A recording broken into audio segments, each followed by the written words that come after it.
ګرانو لیدونکو السلام علیکم. ستاسو پام راړوم د نن ورځې تازه لنډو مهمو خبرونو ته. پیل عبدالله کوو.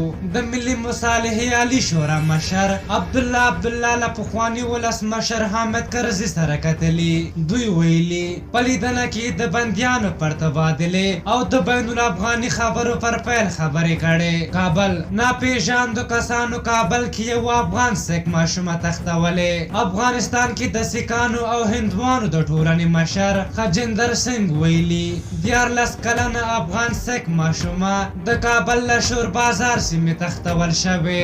د دغې ماشومې پلار څو میاشتې وړاندې کابل کې د سیکانو پر عبادت ځای برید کې وژل شوی و. کونړ یو امنیتي سرچینه وایي د پاکستان له لوري د کونړ ولایت د شلتن ولسوالۍ په شوګان سیمه باندې 29 د توپونو مرمۍ لګېدلې دي. حنیف اتمر د بهرنیو چارو سرپرست وزیر حنیف اتمر له قوله ویل شوي چې افغان حکومت په افغان خاوره د پاکستان له لوري د توغندیز بریدونو له کبله د ملګرو ملتونو امنیت شورا ته رسما شکایت کړی. عباس اراکچي د ایران د بهرنیو چارو وزارت سیاسي مرستیال عباس اراکچي ویلي چې امریکا د افغان حکومت په غیاب کې له طالبانو سره معامله کړې.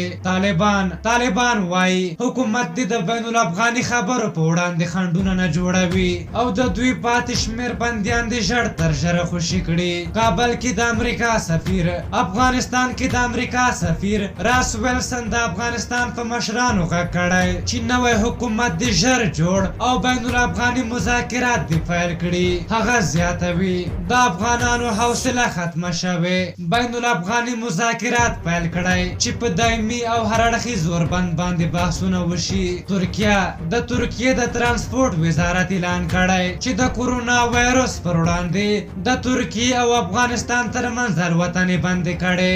سلمان بن عبدالعزیز د سعودي عربستان پاچا سلمان بن عبدالعزیز په روغتون کې بستر شو. د رسنیو د راپور له مخې پاچا سلمان د ریاض پر یو روغتون کې بستر شوی او اوس مهال د کیسې صفرا له ناروغۍ کړېږي. رجب طیب اردوغان د ترکیه ولسمشر رجب طیب اردوغان د آیا صوفیا څخه لیدنه وکړه. دغه تاریخي فرهنګي ودانۍ لومړی کلیسا بیا مسجد وروسته پر موزیم او اوس بیا پر مسجد بدله شوې. او وروسته خبر داده چې پاکستان وایي هیله لري چې له افغانستان سره سوداګرۍ بیرته وده وکړي. د افغانستان لپاره د پاکستان ځانګړي استازي محمد صادق ویلي د کورونا وایرس پراختیا د افغانستان او پاکستان ترمنځ سوداګري او په بندرونو کې تګ راتګ زیانمن کړی. هغه ویلي هیله لري چې د کورونا وایرس دویمه څپه خپره نه شي او په دې توګه دغه بندرونه بیا ځلې زیانمن نه کړي. په هر حال دا د نن ورځې تازه لنډ او مهم خبرونه. تر بیا چې ستاسو چوپړ ته راځم په لویو بخښونکي خدای مو سپارم. د الله په امان.